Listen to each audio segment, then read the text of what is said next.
بسم اللہ الرحمن الرحیم نحمدہ و نصلی علی رسول کریم اما بعد۔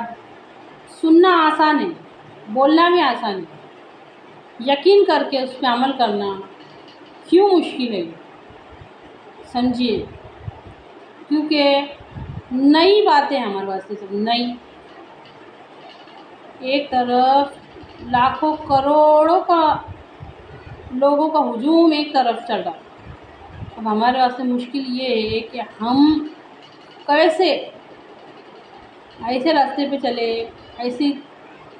ایسا راستہ اختیار کرے جس پہ کوئی چلتے ہوئے نظر نہیں آ رہا۔ بہت کم ہے اللہ تعالیٰ کے حکموں پہ چلنے والے، نبی کریم صلی اللہ علیہ وسلم کے طریقے پر چلنے والے۔ یہ وجہ ہے کہ ہمارے واسطے نئی بات ہے، مشکل لگ رہا۔ برسوں سے سنتے آ رہے، بہت سنتے آ رہے، ایمان کو بڑھانے والی باتیں سنتے آ رہے، اسلام کو بڑھانے والی باتیں سنتے آ رہے، سنتے بولتے لیکن عمل بہت مشکل ہے۔ اگر عمل میں جان ڈالنا ہے، اگر ایمان میں جان ڈالنا ہے تو ہم کو اللہ کی کتاب سے تعلق جوڑنا پڑے گا،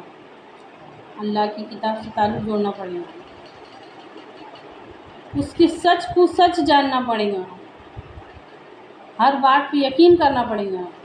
قرآن کا سب سے پہلا حق یہ ہے کہ اس پر ایمان لایا جائے، اس پہ ایسے ایمان لانا پڑے گا جیسے کہ ایمان لانے کا حق ہے۔ آج ہم ان سب باتوں سے بہت دور ہیں۔ بات کو سمجھیے، اللہ رب العزت نے جو قیمتی اور انمول چیز، جس کا کوئی مول نہیں رہتا، انمول چیز جس کے بارے میں دن بھر میں 40 مرتبہ اپنے بندے کو یہ حکم دیا، جب میرے سامنے کھڑے ہوں گے تو مجھ سے کہو اہدنا الصراط المستقیم، کہ ہم کو سیدھے راستے پر چلا۔ اہدنا الصراط المستقیم فجر کی نماز میں 4 بار، ظہر کی نماز میں 12 بار، عصر کی نماز میں 8 بار، مغرب کی نماز میں 7 بار، عشاء کی نماز میں 17 بار مجھ سے کہو اہدنا الصراط المستقیم، ہم کو سیدھے راستے پر چلا۔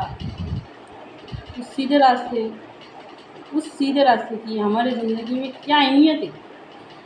جس چیز کی ہمارے رب کے نزدیک بہت بڑی اہمیت ہے، ہمارے نزدیک اس کی کیا اہمیت ہے؟ غور کیجیے اس بارے میں۔ آپ لوگ سوچتے ہوں گے بار بار وہ بات، بور ہو گئے ہم سن کے، کھودتے خزانے تک پہنچنے سے پہلے کھودتے تم بور ہو جائیں گے، ہم سب بور ہو جائیں گے۔ لیکن جب ہاتھ کو جب خزانہ لگیں گے، جب ہم اس کو کھودیں گے، اس میں غور و فکر کریں گے، یہ کیا بات ہے کہ بار بار یہی بات دہراتے۔ اب کھودتے جاؤ، آخر ایک دن ہمارے ہاتھ کو خزانہ لگے گا۔ جب سوچنے کی، جب غور و فکر کر کے دیکھیں گے نا، تو پھر سمجھ میں آئے گا کہ یہ کیا بات ہے، ایمان کی حقیقت کیا ہے، اسلام کی حقیقت کیا ہے، اللہ کا قرب کیسے حاصل ہوگا۔ اس فتنے فساد کے دور میں ہمارے ایمان کی حفاظت کس چیز سے ہو سکتی ہے؟ غور کرو اس بات میں، ایک قدرت کے نظاروں میں غور کرو، اور اپنی غفلت میں غور کرو، ہم کس قدر غافل ہیں۔ چھوٹی چیز سمجھتے ہیں، معمولی باتیں، دن کے اجالے کو رات کے اندھیرے میں کون بدلتا، رات کے اندھیرے کو دن کے اجالے میں کون بدلتا، آسمان سے بارش کون برساتا، زمین مردہ سے بے شمار چیزیں کون اگاتا۔ سوچو کہ اللہ ہم کو سوچنا نصیب کر، غور فکر کرنا نصیب کر۔ اگر ہمارا ان باتوں میں دل لگ گیا نا، تو ایمان ہمارے دل میں بیٹھ گیا، یوں سمجھو کہ ایمان ہمارے دل میں بیٹھ گیا، خزانہ ہاتھ کو لگ گیا۔ جب ہمارا ان باتوں میں دل لگ گیا تو سمجھو خزانہ ہاتھ کو لگ گیا۔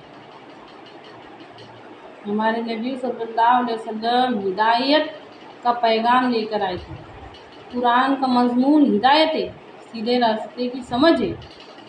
ہماری زندگی میں جس طرح کھانے کی اہمیت ہے، پینے کی اہمیت ہے، ہوا ضروری ہے، پانی ضروری ہے، جو ایک دم ہمارے نزدیک ضروری ہے، اس لیول میں رکھو ہدایت کو، ویسے ہی بلکہ اس سے کئی زیادہ ضروری ہے ہدایت۔ ہمارے نبی صلی اللہ علیہ وسلم کو نبوت ملنے سے پہلے جب راستہ بھول چکے تھے لوگ، گمراہی اختیار کر لیے تھے، جب ہدایت کی ضرورت تھی، ہمارے نبی صلی اللہ علیہ وسلم بھیجے گئے تاکہ قیامت تک کی آنے والی نسلوں کو ہدایت کا سبق سکھائے کہ زندگی اس طرح گزاری جاتی ہے۔ اچھی طرح سے سمجھیے، اسلام کو نظام کی حیثیت سے، قانون کی حیثیت سے دیکھیے، قانون کی حیثیت سے دیکھیے، پھر سمجھ میں آئے گا۔ اللہ کہنے سننے سے زیادہ عمل کی توفیق دے، آمین۔